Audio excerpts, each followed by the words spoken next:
Now, if you're not satisfied simply having a super-powered miniature computer stashed inside of your pants or your bag all day long, well, why not slap one on your wrist as well? Smartwatches can definitely help to make your life that little bit easier, giving you a heads up of any new messages and notifications, while offering great standalone features for fitness tracking and stress busting. But they also come in all kinds of shapes and sizes, while that price can range from about 40 or 50 quid all the way up to hundreds and hundreds of pounds. So which one of these wrist rockets is best for you and your budget in 2021? Well, I've personally tested and reviewed bloody loads of the buggers, and here's my personal roundup of the very best smartwatches that you can rock on your wrist in 2021. Or at least the best smartwatches that aren't Apple, because, you know, fuck Apple.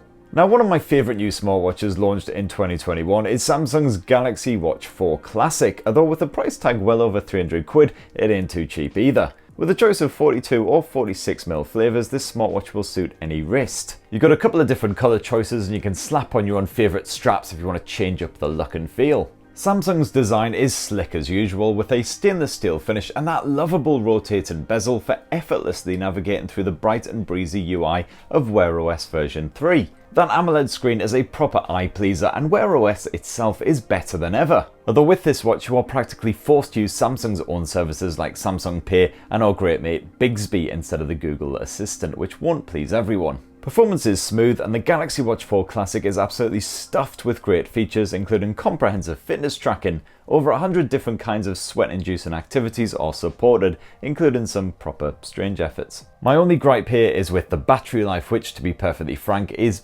rather pants. I never managed to scrape it through 2 full days with a single charge of the Galaxy Watch 4 Classic, which basically meant I ended up charging the bloody thing every single night. This Achilles heel is a weakness shared with the standard Galaxy Watch 4, which also demands constant plugging in.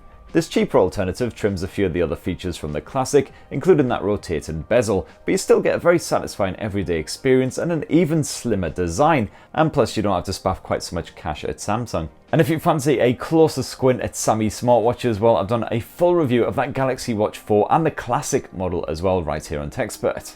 Now, one of the best Samsung alternatives is the Fossil Generation 6, which again has lackluster battery life but impresses in every other area. This 44mm smartwatch is tough but light and boasts an incredible amount of customization. You can even pimp this thing out with crystals if you're feeling a bit early 2000s hip hop. That AMOLED screen is another stunner and bright enough to cope with some serious shine, while the Snapdragon Wear 4100 Plus chipset offers similarly smooth performance to Samsung's Exynos effort. Sadly, you don't quite get the latest version of Wear OS like you do on Samsung's smartwatches, but hopefully that should be coming to the Fossil Gen 6 in an update very soon. And unlike the Galaxy smartwatches, this Fossil watch does serve up all of Google's usual services, including the Google Assistant and Google Pay. So yeah, you've got all the usual functionality, including contactless payments, you've got all your fitness shares, everything apart from the ability to stream music to Bluetooth headphones when you leave your phone at home. Overall, it's a very snazzy smartwatch indeed, and you can check out my full Fossil Gen 6 review right here, right now.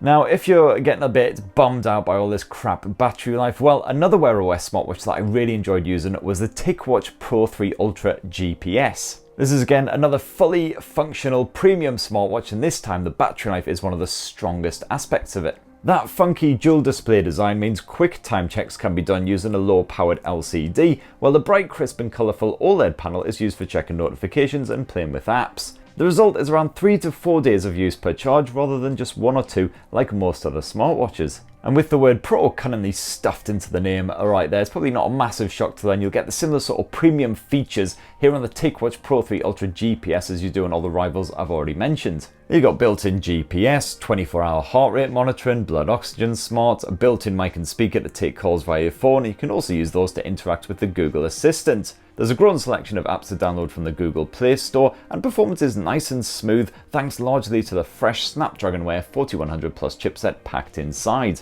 Sure, the Ticwatch Pro 3 Ultra may not be quite as sexy as some rivals, but the stainless steel bezel and the leather band option give it a smart finish, and this bad boy does cost under 300 quid here in Blighty. Here's hoping it'll get that Wear OS version 3 update pretty pronto, just like the Fossil Gen 6. And a similar smartwatch which I very much got on well with was the Oppo Watch Wi-Fi, which may look like a shameless rip-off of that Apple Watch, but it is a highly likeable Wear OS alternative. This thing is definitely sleek and stylish as long as you don't mind that square finish with a choice of 41 or 46mm designs. That near 2-inch AMOLED screen is big as well as bright and punchy as heck, while that performance is perfectly respectable thanks to the Snapdragon Wear 3100 chip. Not quite as smooth as some rivals here, but certainly good enough. Pro features like a mic and speaker and GPS tracking are present and correct, and all for less cash than many of its rivals here. But best of all, that VOOC battery tech means that the Oppo Watch Wi-Fi charges up in a jiffy, and a full charge will give you enough power to last you good 2 to 3 days of fairly intensive use. So overall, pretty bloody good, but if you're still unimpressed by that not absolutely fantastic battery life, well, definitely check out the Huawei Watch GT2 Pro, which may be getting on a little bit, but it is still proper lush. This gorgeous 46mm timepiece boasts a super tough but impressively lightweight titanium finish and delivers up to 2 full weeks of use on a single charge. Even if you turn on all other features, including the always on display, you will comfortably make it through a full week. Good news for fitness fans, as the Pro adds skiing, snowboarding and golfing to the ever-expanding list of supported exercises. And if you ever do that thing where you find yourself stumbling through the woods at midnight, hideously drunk and completely lost, you know, that thing that happens to us all quite often, please tell me it's not just me. Well, the Huawei Watch GT2 Pro can help you retrace your route and get back to civilization before you end up shacking up with a bunch of wolves. However, the Huawei Watch GT2 Pro doesn't offer a built-in assistant or online app store, so you can't expand those features with new software. And if you live in America, you'll probably have to hunt around for an import. But those issues aside, the super premium watch is definitely more than worthy of the lowish price tag. There is also the standard Huawei Watch GT2 as well if you don't have quite enough cash to stretch up to the Pro model, but they're both old enough now that the prices should have come right down. You should be able to get some good deals for them online.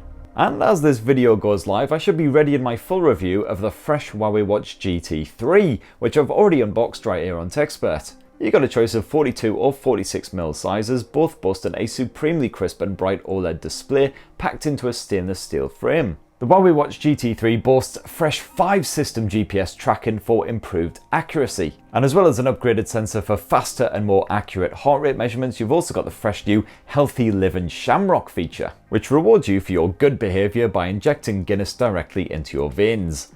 Maybe. And my full review of the Huawei Watch GT3 should be coming at your face really soon, or it might even be live right now depending on when you're actually watching this video. Now, if you want something proper rugged for enduring some serious outdoor use, I'm talking, you know, rock climbing and all that kind of outdoor shenanigans that some people seem to really like, well, definitely check out the Amazfit T-Rex Pro. This thing has passed all kinds of military grade testing and it is one tough mofo. The watch is waterproof to 10 atmospheres and can cope with extreme temperatures as well as sudden impacts. Basically, it's as tough as a Wetherspoon's lamb chop. You've got fitness tracking support for over 100 types of exercise, around half of which I never even heard of, as well as full GPS support and all the usual heart rate and SpO2 sensors. Pretty solid stuff for 139 quid, even if the notification support is basic, and I got closer to 5 days of battery life rather than the advertised 18, albeit with features like the always on display and 24 heart rate tracking switched on. And Amazfit has already spaffed out quite a few other budget-friendly smartwatches in 2021, which are well worth a look, including the GTR 3 and the GTS 3.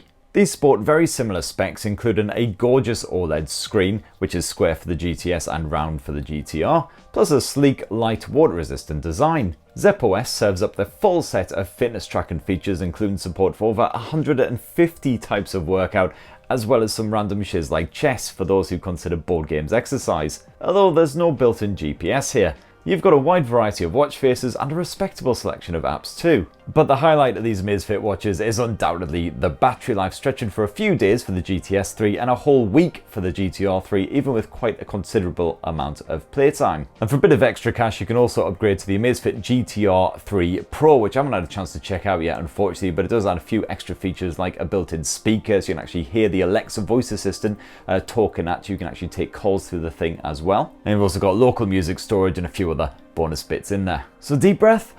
There you have it. That is my roundup of the best smartwatches that I've reviewed so far in 2021. A couple of old classics in there that you should hopefully find good deals on now that the successors are coming out. So it'd be great to hear your own thoughts down in the comments below. What watch are you busy rocking right now, and do you like it? If so, why? It'd be great to hear from you guys, and please do poke, subscribe and ding that notifications bell for more on the latest and greatest tech. Hope it sounds a fine ass rest of the week, and chat at you soon. Love you.